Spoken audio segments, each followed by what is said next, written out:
everyone, I'm here today with a watercoloring video. We're going to be using this watercoloring book from Altenew just to make it easier so there's not as much stamping, and we're going to go over how to make your flowers from just blah to wow. So we're going to make some veining on these flowers, and I'm going to take you through all of those parts. I do want to show you most of the watercoloring, so if you get to a point and you want to speed up the video, feel free to do that.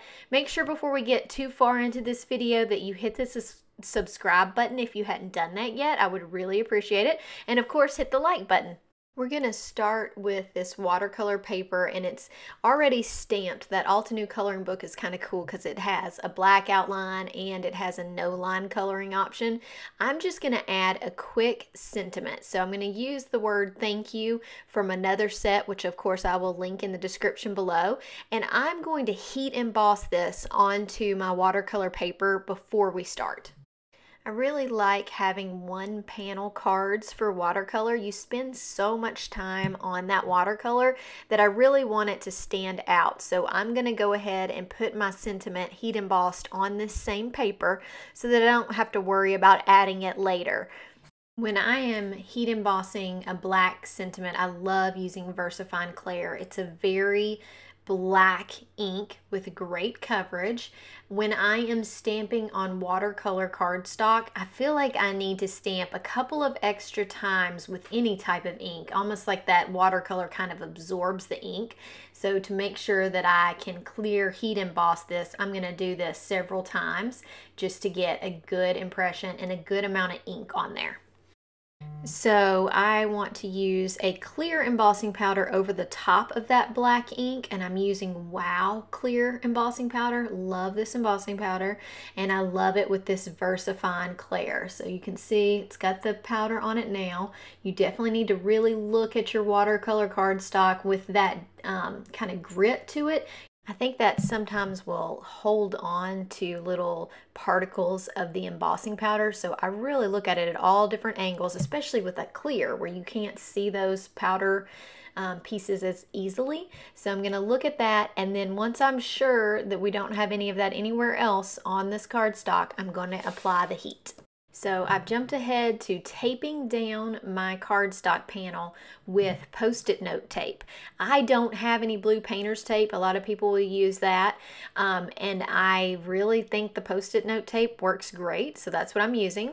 We're going to watercolor today with Dylusions spray ink. I don't know if you have any of this in your stash, but it really does make watercolor very easy, and you don't need much. I probably didn't even need to pour that whole drop. I'm going to use Funky Fuchsia, and we're going to use Dirty Martini. I know there's another little part there that's filled up, but I decided not to use that color. One thing that I always struggled with starting out with watercolor was what kind of brush to use.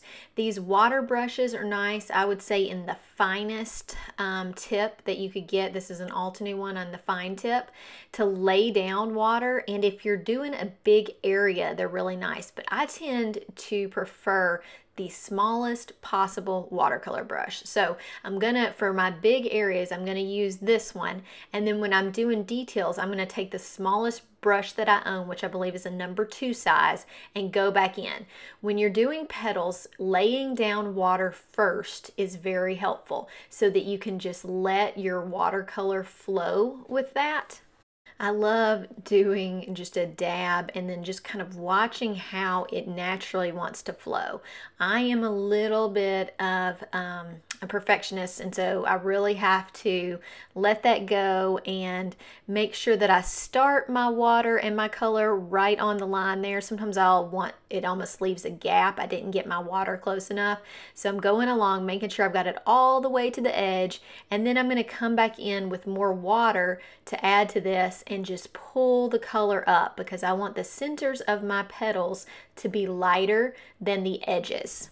And that's all personal preference. I just feel like making sure you have light areas in your watercolor will help ensure that you can go in and add veining and just add highlights to make it look amazing. So my goal with coloring the whole petal is to have my watercolor move along with the way the veining will eventually be, but also just to make sure I'm laying down enough color. So I'm going to lay down a darker color at the bottom, pull that color up, and then when I'm satisfied with how dark I've got that, I will move up to the top of this petal and come down. So I'm going to do darker at the top of the petal and bring it down into that light also. I'm going to go slow with the video of this whole petal, and then I'm going to speed up the rest of the coloring of the flower, but you're always welcome to refer or to slow the video down if you need to. So now we're going to start trying to come from the top down. So I'm going to add some water here because I really only added my water to the bottom. So I'm going to add some water, and then I'm going to slowly start pulling some color from this top part down to the middle. Thing that I've learned with watercolor is that really I used to think that this wasn't a very forgiving medium, maybe just because I was new at it.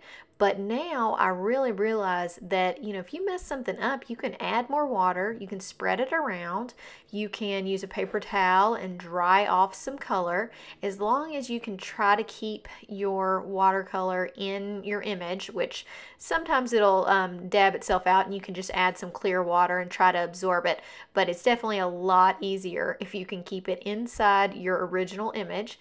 And as long as you work on one piece at a time, and just get that section done, because you got to remember it is wet, so you don't want to color like right beside it when it's still wet, and you also don't want it to dry, because if it dries while you're doing this, you're just going to have to add more water and it really changes your colors. It'll kind of fade them out more. So you want to try to get it while it's still wet, and that makes me really have to work on that, because a lot of times I want to take a break or do something else and or color a different petal, but making sure you get one whole section done at a time is essential.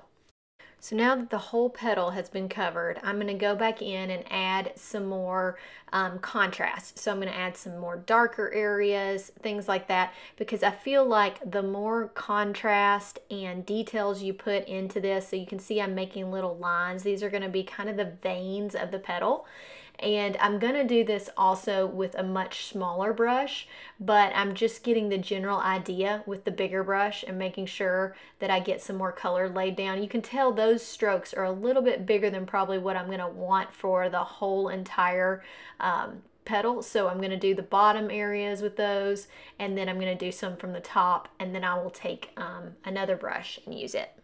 So this is the smallest brush that I own, and it's a little wet already, and I'm adding some color, dabbing off what I don't need, because I want to make really thin strokes here. So you see that I'm just trying to kind of follow the pattern of the leaf, or I guess the petal, and that makes it seem like that little petal is actually curving.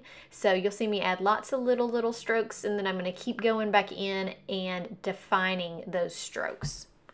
And you know, after it dries, you can go back and add more. It's just easier to make those strokes when it is mostly dry like it is right now.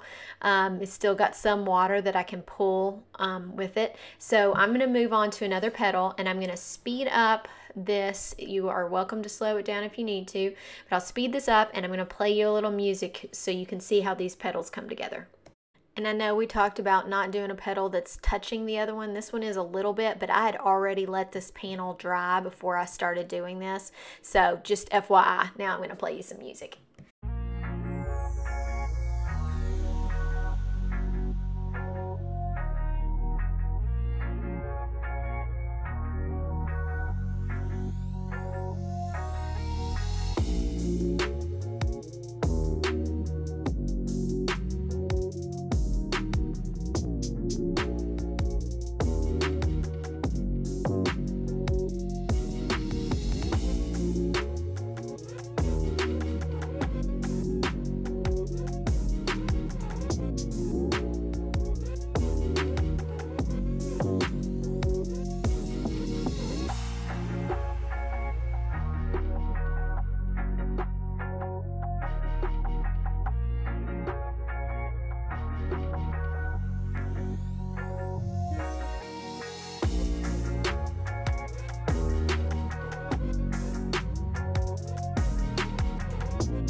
So a couple things that I want you to notice is one, how little ink I need to color this whole thing. So, I poured big drops over there, mainly just because it was easier to pour a little bit than try to spray it and splatter it. But you need teeny tiny amounts of ink. So it really makes it very cost effective to not have to use a lot of your supplies to watercolor.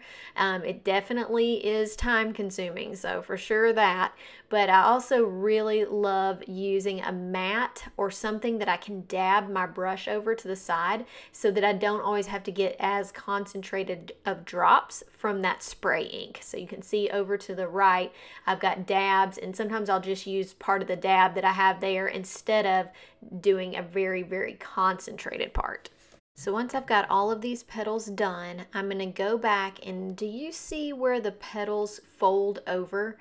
That can be, some people will do those darker, some will do them lighter. I feel like those are going to be lighter than the front part of the petal for me. That's the way I tend to think about them. So I'm going to do those with a very light wash of color, and I feel like it just really makes it stand out. So I'm going to show you how I do that. Then we'll move to the leaves at the bottom, just so you'll know the colors that I used, and we'll move on to adding a few little details to the background. So here's how I do these little folded over petals. You see how light they are? That looks so good later. Right at first you want to keep adding to it, but I think leaving it light really helps. So I add just a teeny bit of water, and then I touch an area that's dry of that ink so that I just barely pick up any. And then I'm going to color in this little petal here with that. Kind of the same idea, with just a little bit darker on the bottom and lighter towards the top. So those to me really make the cards stand out. So with the green part of this flower, I am adding some highlights, and I'm using my little brush, but I'm not making it as obvious as the flower. So like I could go and I could make veining in all these leaves, but I feel like just having some simple shading makes the flower pop. And since I want the flower to be the focal point of this card, I'm not doing a ton of effort here on these. And when I say effort, of course it takes forever. But the leaves, I'm just doing general shading from where I feel like the sun would be and the light source would be hitting them. The color I'm using on these leaves is Dirty Martini, and I'm using this one because I feel like the other greens in the Delusion are bright, and they definitely would go with this flower, but I feel like, once again, using a little more muted green tends to make that flower really stand out. The last color that I use is called Slate Gray, and this is also a Delusion spray that I'm just using a couple of dots to do the middle in a gray. I'm going to add something else to this gray, so I'm just generally filling it in, not doing tons of shading or anything like that, just so that I've got the middle of my flower done. The background of this, I could leave it white, but with having my tape there already, I would like to make a little border around it in case I keep the card this size. I was looking at, do I cut this down to 4x6 and make some color behind it, or do I just make this an entire panel, which is a 5x7? And I'm really enjoying 5x7 cards lately, so I decided I was going to make a bigger card this time. So I'm adding water, and I'm using the Delusion spray with the name London Blue. London Blue is such a beautiful blue color, but it waters down to this great, so if you just sprayed it, it would be just a very true bright blue. But with this watered down look, it looks like a sky, and it really gives you a lot of options with that color. You could use a bigger brush for this. I just had already been using this small, I guess it's a fine tip of the Altenew watercolor brushes. And I like that to get, right next to the flower, but you probably could take a bigger one and do kind of a watercolor wash. I am just focusing on creating kind of a spotlight effect on my card. The background to me is not the emphasis. I want it to be there and to give a little extra added excitement, but I mainly want you to look at this flower. So I'm starting darker at the edges and pulling it in, and basically adding a ton of water to get this to really fade out the way that it should. And I'm going to keep showing you how I did this background because I want you to see how much water I had to add in places, and just because I think it's really fun to have an entire process on a video. Obviously, I have sped this video up a lot. This card probably took about an hour or more to completely color. It's great therapy, but if you're doing a card fast, watercolor may not be what you want to do. So I really like highlighting this flower. I think it turned out great. A couple things I want to say. I wanted to make sure that you know that I always link all the products that I'm using in the description below.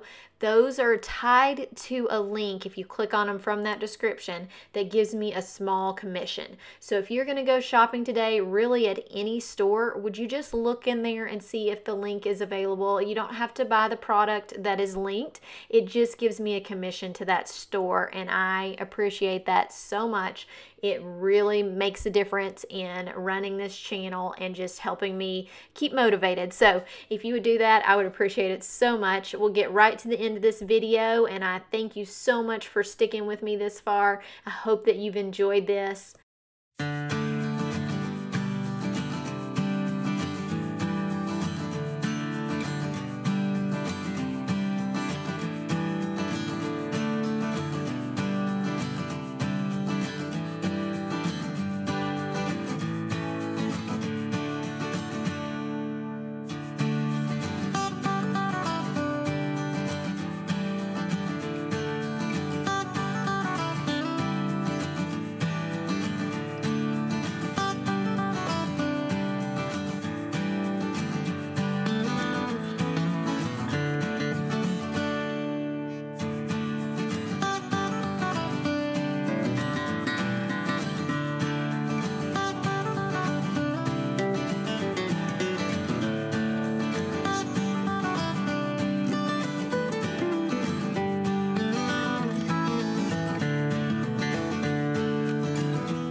Last thing I did to finish off this card was add some glossy accents to the center. Remember how I told you I'm not doing a ton of shading there because I was going to add something extra. I love adding glossy accents to watercolor. It really just highlights an area and looks very cool. I also added some clear sequins from the Stamp Market, and those are just to kind of highlight the sentiment, highlight the flower. You really can put these anywhere you want, but I did make sure to do an odd number. I feel like that looks better when you're looking at it. And that's really it for this card. So thanks so much for being with me. Make sure you hit that subscribe button if you hadn't done it. And I've got lots of videos listed at the end of this if you want to check out some new things. So have a great day, and I'll see you again soon. Bye.